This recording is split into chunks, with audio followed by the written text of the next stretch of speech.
Ibn Battuta বুসরায় প্রবেশ করলেন। মাত্র কয়েক বছর হয়েছে বুসরা অটোমানদের অধীনে এসেছে। প্রায় ধ্বংস হয়ে যাওয়া শহরটা এই অল্প সময়ের ভেতরে নতুনভাবে গড়ে তুলেছেন সুলতান উরহান গাজী। প্রশস্ত রাজপথ, সরু অট্টালিকা, সুন্দর সব বাগান, মসজিদ আর হাম্মামখানা দিয়ে সাজানো হয়েছে অটোমানদের নতুন রাজধানীকে। ইবনে বতুতা এখানে এসেছেন উরহানের স্ত্রী নীলুফা খাতুনের অতিথি হিসাবে। তাকে অভ্যর্থনা জানাতে শহরের দরজা অপেক্ষা করেছিলেন স্বয়ং সুলতানা। শহরে ঢুকে ইবনে বতুতা দেখলেন তার আসার খবর শুনে অসংখ্য তুর্কি তরুণ ভিড় করেছে। এরা দলে দলে চলাফেরা করেছে। নিজেদের এরা পরিচয় দেয় আকি বলে। আনাতোলিয়া একজন অবিবাহিত তরুণের জীবনে ছিল অনেকটা চকে বাঁধা, কিন্তু এই চক ছিল এমন, তাতে তারা ক্লান্ত হতো না। ভোর থেকে দুপুর পর্যন্ত কঠোর পরিশ্রম, বিকেলে খেলাধুলা, সন্ধ্যার পর কোনো সুফি তেগিতে আশ্রম গিয়ে আড্ডা, তারপর ধীরে ধীরে সুফি সঙ্গীতে আসরে ডুবে যাওয়া, তারপর জিকিরে মগ্ন হওয়া, রাত বাড়ার পর জিকিরে ঘুরে থেকে বাড়ি ফেরা। প্রত্যেক তরুণী কোনো না কোনো ব্রাতির সঙ্গে সদস্য। প্রতিটি ব্রাতির সঙ্গে আছে এক একটা নাম। তবে সাধারণভাবে এদের সবাইকে মানুষ বলে আকি। আকি মানে ভাই। প্রত্যেক সঙ্গের তাকে একজন করে সুফি শায়ক, যার অধীনে তারা জীবনযাপন করে। ইবনে বতুতা খেয়াল করলেন এখানকার ব্যবসায়ীরাও কেমন যেন অদ্ভুত। তিনি বাজারে প্রবেশ করলেন, কিন্তু কোনো ব্যবসায়ী তাকে নিজের মাল কেনার জন্য ডাকাডাকি করলেন না। এটা আধুনিক টোটাল কোয়ালিটি মেজারমেন্টের মূল কথা। আজ থেকে প্রায় 700 বছর আগে আনাতোলিয়া আকিদের মূল কথাও ছিল এটাই। তাসাউফ আত্মার উন্নতির মাধ্যমে মানুষকে উন্নতির দিকে ধাবিত করে, আর উন্নত মানুষ তার পেশাদার জীবনে উন্নত পণ্য তৈরি করে। উন্নত পণ্য উৎপাদন করে যে রিজিক উৎপাদিত হয় তা হয় হালাল রিজিক। ক্রেতা ও বিক্রেতা উভয়ে এতে উপকৃত হয়। আনাতোলিয়া ব্যবসা আর বিভিন্ন কারিগরি শিল্প নিয়ন্ত্রণ করত ব্যবসায়ীদের এক একটি আকি সংঘ। প্রতিটি শিল্পের জন্য ছিল আলাদা আলাদা আকি সংঘ। কোনো সংঘ হয়তো মাটির জিনিস তৈরি করত, তাদের দোকানগুলোতে কেবল মাটির জিনিসপত্রই পাওয়া যেত। কোনো সংঘ আবার তৈরি করত রেশম জিনিস, তারা শুধু রেশম জিনিসই বিক্রি করত। যারা ধাতব জিনিস তৈরি করত তাদের দোকানে কোনো অধাতব জিনিস কিনতে পাওয়া যেত না। প্রত্যেকেও নিজের তৈরি জিনিস বিক্রি করত বলে নিজের উৎপাদিত পণ্যের মান সম্পর্কে তারা ছিল সজাগ। প্রতিদিন সকালে আকি শায়ক দোকানগুলোতে পরিদর্শনে বের হতেন। কোনো দোকানে নিম্নমানের পণ্য পাওয়া গেলে শায়ক তা ফেলে দিতেন। দোকানদারের জন্য বিষয়টা ছিল অত্যন্ত লজ্জাজনক। যার সাথে ঘটনা ঘটত তার পক্ষে অন্যদের কাছে মুখ দেখানোর উপায় থাকতো না। সাধারণত প্রাথমিক শিক্ষা শেষে যেসব তরুণ কারিগরি শিল্প শিখতে আগ্রহী তারা কোনো আকির টেকিতে যোগাযোগ করলে তাদের কারিগরি বিদ্যা শেখার সুযোগ দেওয়া হতো। প্রথমে তালিব হিসেবে তারা 2 বছর কাজ শেখার পর দোকানে কাজ করার অনুমতি পেত।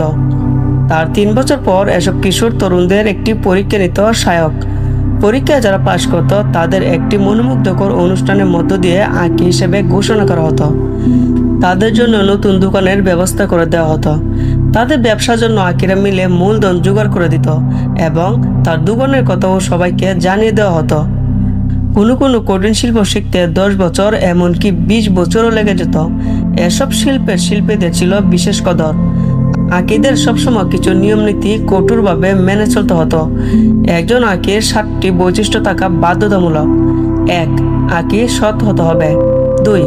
আকি আমানতদার হবে। 3. আকি বিশ্বস্ত হবে। 4. আকি দয়ালু হবে। 5. আকি লোভ পরিহার করে চলবে।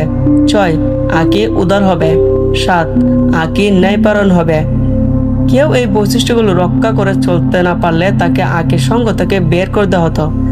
কোনো শহরে একটা নির্দিষ্ট আকির সঙ্গই একটা নির্দিষ্ট পণ্যের উৎপাদন ও বিক্রি পুরোপুরি নিয়ন্ত্রণ করত। তাই বহিষ্কৃত আকির সদস্যর শহর ছেড়ে চলে যাওয়া ছাড়া তার আর কোনো উপায় থাকতো না। তাই অসৎ ব্যবসায়ীদের পক্ষে আনাতোলিয়ার টিকে থাকা ছিল কঠিন।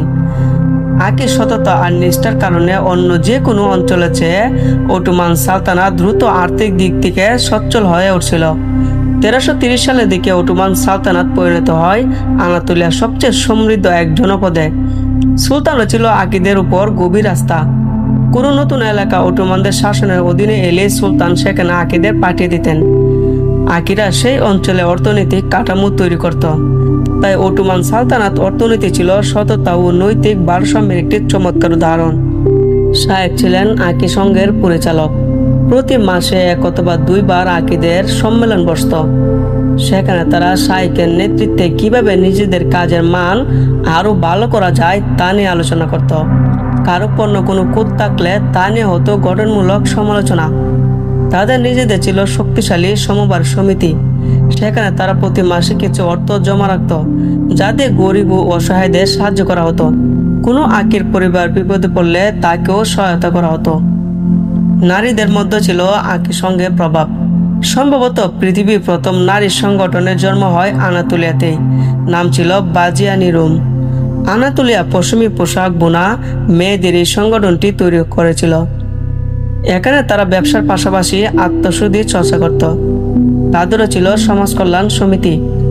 কে কত লাভ করেছে তা আকিদের কাছে বড় কোনো বিষয় ছিল না। যেহেতু তারা ছিল সুফি, তাই জীবনযাপনের সাধারণ উপায় উপকরণ হলে তাদের দিন চলে যেত। আকিদের কাছে যা গুরুত্বপূর্ণ ছিল তা হলো নিখুঁত পণ্য তৈরি করা এবং মানুষকে সন্তুষ্ট করে তাদের দোয়া পাওয়া। তাই পণ্য বেজাল দেওয়া, অতিরিক্ত মুনাফা করতে দাম বাড়িয়ে দেওয়া ছিল তাদের জন্য অকল্পনীয় বিষয়। একজন আকি কখনো তার পণ্য কেনার জন্য অন্যকে ডাকাডাকি করত না, আর তার দোকানে এসে পণ্যের দামাদামিও করা যেত না। সবকিছু নির্ধারিত দামে বিক্রি করা হতো।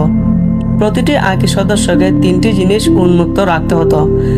1, তার দরজা মেহমানদের জন্য। 2, তার অর্থ তার আকি ভাইদের জন্য। 3, তার দস্তরখানা ক্ষুধার্তদের জন্য। প্রত্যেক আকি সদস্যকে তার দেহের 3টি অঙ্গকে 3টি কাজ থেকে বিরত রাখতে হতো। 1, তার চোখকে অশ্লীলতা থেকে। 2, তার মুখকে গুনাহের কথা থেকে। 3, তার হাতকে নিষ্ঠুরতা থেকে। সুফি শায়েকদের কঠোর তত্ত্বাবধানে বছর পর বছর কঠোর সাধনা করে এক একজন আকি সদস্যকে এভাবে গড়ে তোলা হতো। কিন্তু আকিদের একটা বড় সীমাবদ্ধতা ছিল তাদের সীমিত উৎপাদন ক্ষমতা। যেহেতু পণ্যের মানের দিক তাদের খুব কড়া নজর ছিল, তাই চাইলেও রাতারাতি অনেক বেশি পণ্যের যোগান দিতে পারত না। এ কারণে কোনো অঞ্চলের জনসংখ্যা হঠাৎ বেড়ে গেলে সেখানকার মানুষকে প্রয়োজনীয় পণ্য সরবরাহ করা আকিদের জন্য অসম্ভব হয়ে পড়ত। আকিদের সবচেয়ে বড় শিক্ষা ছিল অর্থ কখনো মানুষের চূড়ান্ত লক্ষ্য হতে পারে না। অর্থ কেবল চূড়ান্ত লক্ষ্য পৌঁছা একটি উপকরণ মাত্র। ইবনে বতুতা আনাতোলিয়া থেকে যাবার সময় লক্ষ্য করেছিলেন, এখানে গড়ে উঠেছে একটি শক্তিশালী জাতি। তিনি মন্তব্য করেছিলেন, এদের মতো অতিথিপরায়ণ ও সৎ মানুষ তিনি আর কোথাও দেখেননি। একটা জাতির প্রধান শক্তি তার যুব সমাজ। দিনে কাজ শেষে সন্ধ্যায় বিনোদন আর রাতে ইবাদত। সরল এই জীবনযাত্রার অভ্যস্ত, কষ্ট সহিষ্ণু কিন্তু প্রশান্ত মনের অধিকারী এক যুব সমাজ উরহানের নেতৃত্বে ক্রমে শক্তিশালী হয়ে উঠছিল এমন এক সময়ে, যখন পশ্চিম বাইজেন্টাইন সাম্রাজ্য ক্রমে পতনের অন্ধকারে তলিয়ে যাচ্ছিল। 1337 সালে সুলতান উরহান আনাতোলিয়া বাইজেন্টাইনদের অর্থনৈতিক কেন্দ্র নিকোমেডিয়া জয় করে নেওয়ার পর এশিয়াতে বাইজেন্টাইনদের আর উল্লেখযোগ্য কোনো ক্ষমতা অবশিষ্ট রইল না। পশ্চিম কারিসি আমিরাতের আমিরের মৃত্যুর পর তার 2 ছেলের মধ্যে সংঘর্ষ চরম আকার ধারণ করলে এই সুযোগে উরহান রক্তপাতহীনভাবে কারিসি আমিরাত জয় করে নেন। কারিসি আমিরাত উরহানের অধীনে আসায় বাইজেন্টাইন 2 দিক থেকে অটোমানদের দ্বারা অবরুদ্ধ হয়ে পড়ল। ওদিকে 1341 সালে অ্যান্ড্রোনিকাস, পালাইলুকাস আর কাটাকোজিনের মধ্যে বেঁধে গেল সিংহাসন নিয়ে লড়াই। কাটাকোজিন উরহানের সাহায্য চেয়ে আবেদন জানালেন। বিনিময়ে প্রিন্সেস টিউডোরাকে উরহানের কাছে বিয়ে দেওয়ার প্রতিশ্রুতি জানালেন। যুদ্ধের খরচ মেটাতে তুর্কিদের থ্রেসের গির্জাগুলো লুট করার অনুমতি দিলেন কাটাকোজিন।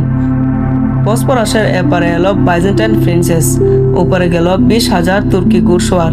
উরহানের সহযোগিতা সিংহাসনে বসলেন কাটাকোজিন।